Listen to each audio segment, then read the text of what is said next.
Topic নিয়ে তোমাদের সামনে আলোচনা করতেছি। যেমন এখানে তোমরা যেটি দেখতে পাচ্ছ যে বাংলা ভাষা সংকট ও সম্ভাবনা, এটি লিখেছেন হচ্ছে আব্দুল হক। এটি তোমরা ভালোভাবে শুনবে এবং বোঝার চেষ্টা করবে, আমিও বোঝানোর চেষ্টা করব। যেমন এখানে বাংলাদেশের সংবিধান কার্যকর হলো 16 ডিসেম্বর। বাংলাদেশের ইতিহাসের সবচাইতে বিখ্যাত এবং উজ্জ্বল দিবসে কোনো নবজাত রাষ্ট্রের সংবিধান রচনায় বড় ঘটনা। কিন্তু সংবিধান বাংলার সংবিধান রচনার একটি গুরুত্ব এই যে ইতিহাসে এই প্রথম বাংলা ভাষায় একটি রাষ্ট্রের সংবিধান রচিত হলো। রাজনৈতিক সংগ্রাম ছাড়া এই সংবিধানের অবিচ্ছেদ্য সম্পর্ক ভাষা আন্দোলনের সঙ্গে, আর এই কারণে শুধু রাজনৈতিক সংগ্রামের নয়, ভাষা আন্দোলনেরও শ্রেষ্ঠতম বিজয় স্তম্ভ। বাংলাদেশের সংবিধান, বিজয় দিবস, সংবিধান দিবস এবং ভাষা আন্দোলনের একটি বিশেষ পরিণতির লাভ একসঙ্গে মিশে গেল। বাংলা ভাষার এবং ব্যাপকতম অর্থে বাংলা সাহিত্যের অগ্রগতির দিক দিয়ে দেখতে গেলে এই সংবিধান রচনা একটা তাৎপর্য হচ্ছে এটি ভাষার বিশেষ এক গুণগত পরিণতি লাভের উদাহরণ। সংবিধানের কাজ রাষ্ট্রীয় আদর্শ কাঠামোকে ধরে রাখা, এমন ভাষায় যার মধ্যে ভাবাবেগ, অস্পষ্টতা, ব্যর্থতা, বাহুল্য অথবা অন্য কোনো প্রকার ত্রুটি এবং শৈথিল্যের অবকাশ নেই। গণতান্ত্রিক রাষ্ট্রের সংবিধান যৌথ রাষ্ট্র চিন্তাকে ক্ষেত্র প্রদান করে। যারা সংবিধান রচনায় ব্যাপৃত থাকেন, শুধু তাদের চিন্তা নয়, সমগ্র জাতির চিন্তা, সেই সঙ্গে কয়েক শতাব্দীর আন্তর্জাতিক চিন্তা ও অভিজ্ঞতাও এর উপর ছায়াপাত করে। যারা সংবিধানের প্রকৃত রচয়িতা এবং জনসমাজের রাজনৈতিক প্রতিনিধি, তারা বাংলা ভাষাবিদগণেরও সহায়তা নিয়েছেন সম্মিলিতভাবে তাদের মন রাখতে। এরপর তোমরা একটু দেখো, অপেক্ষা করো। এরপর দেখতে পাচ্ছ যে হয়েছে আদালতে এবং ময়দানে সম্ভবত চ্যালেঞ্জের কথা প্রতিটি বাক্যে এবং শব্দকে শোনার মতো সূক্ষ্মভাবে ওজন ও যাচাই করে দেখতে হয়েছে। সে সঙ্গে দেখতে হয়েছে যেন সংবিধানের ভাষা বাংলা হয়, শুদ্ধ বাংলা হয় এবং পাঠযোগ্য বাংলা হয়। যেমন এখানে যে চিত্রটা দেখতে পাচ্ছ, এটা হচ্ছে একটা আহ, সংসদ ভবন, তোমরা জানো। এরপর জাতীয় সংসদে নিশ্চিতভাবে ধরা যায় এমন এখন থেকে বাংলা ভাষাতে আইন প্রণীত হবে। প্রধানমন্ত্রী বিচারপতিদের অনুরোধ করেছেন বাংলায় মামলার রায় লিখতে। দু একটি রাষ্ট্রের সঙ্গে চুক্তি হয়েছে বাংলা ভাষায়। এসবই বাংলার জন্য নতুন কাজ, একেবারে আনকোরা কাজ বোধ হয় বলা চলে না। তবে এসব ক্ষেত্রে এমন সর্বাত্মক আত্মনিয়োগের দায়িত্ব আর কখনো ভাষার উপর এসে পড়েনি। এসব কাজে আবেগে, বাহুল্যে, শৈথিল্যে, অস্পষ্টতার ভারে তার নুয়ে পড়ার অবকাশ নেই। নিটল দেহ কর্মীর মতো তাকে ফিটফাট হয়ে উঠতে হবে, কোনো রকম সাহিত্য সৃষ্টি নয়, বাস্তব কর্মনিপুণতাই হবে তার যোগ্যতার মাপকাঠি। আরও দুটি ক্ষেত্রে বাক্য ও শব্দকে সমসময়ে ঠিক ওই রকম শোনার মতো ওজন করার দরকার না হলেও যথেষ্ট কর্মনিপুণ হতে হবে। সেই দুটি ক্ষেত্র হচ্ছে প্রশাসন ও উচ্চশিক্ষা। প্রশাসনের ভাষা এবং উচ্চশিক্ষার মাধ্যম, সঠিকভাবে বলতে গেলে প্রধান মাধ্যম হবে বাংলা। সব রকমের জ্ঞান ধরতে রাখতে হবে এবং ছাত্রদের কাছে পরিবেশন করতে হবে। বাংলা ভাষায় যেসব দুরূহ বিষয় বাংলা ভাষায় কখনো কিছু লেখা হয়নি, সেসব বিষয়েও শিক্ষণীয় সব শিক্ষণীয় সব বিষয়ের মাধ্যম হবে বাংলা। যদি বিশেষজ্ঞ খ্যাতনামা বিদেশি পণ্ডিতদের লেখা বই চিরদিন ইংরেজি ভাষায় পড়তে হবে। শিক্ষার এবং জ্ঞানের পূর্ণতার জন্য শুধু ইংরেজি ভাষাই কেন,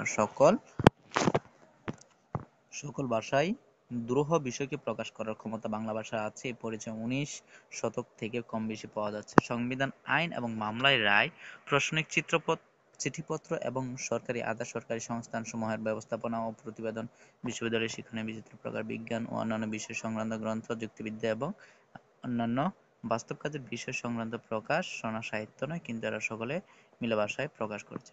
এখানে যে আহ, কথাটা রয়েছে যে সংবিধান সম্পর্কে, এটি তোমরা ভালোভাবে পড়বে এবং বুঝবে। এখানে আমি যতটুকু পেরেছি তোমাদের বোঝানোর চেষ্টা করেছি।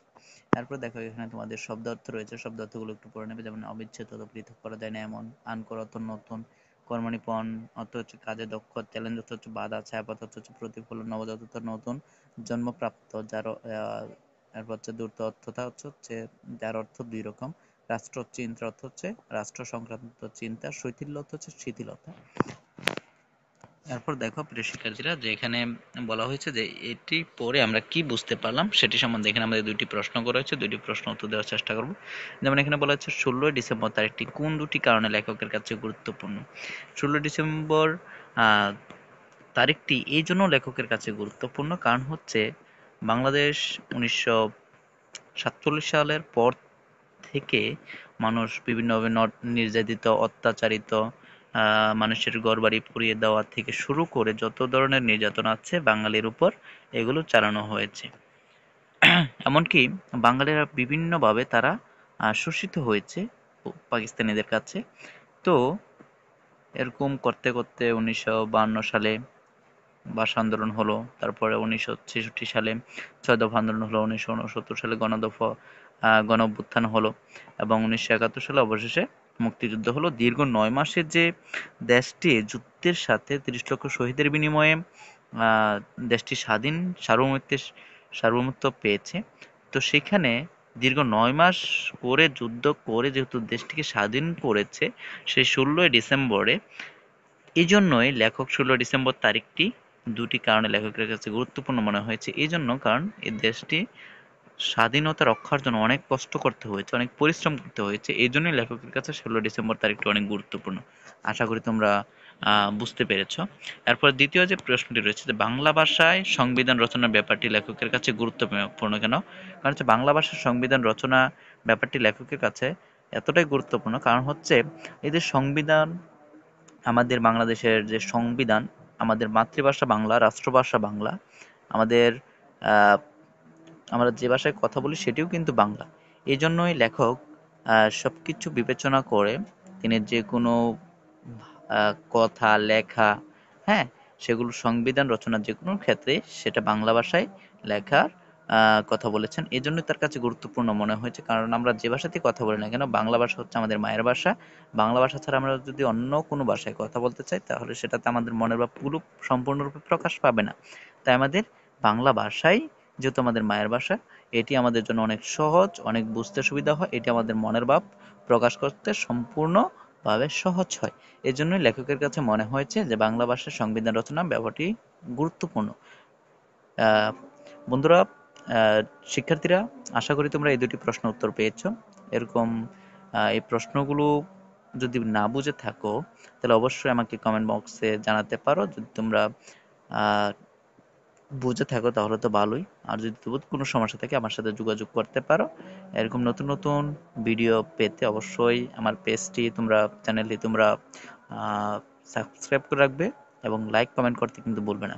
তোমাদের জন্য আরো নতুন নতুন ভিডিও করব, তোমরা যদি আরো অনুপ্রাণিত হও এরকম নতুন নতুন ভিডিও পেতে চাও অবশ্যই চ্যানেলটি সাবস্ক্রাইব করে রাখো।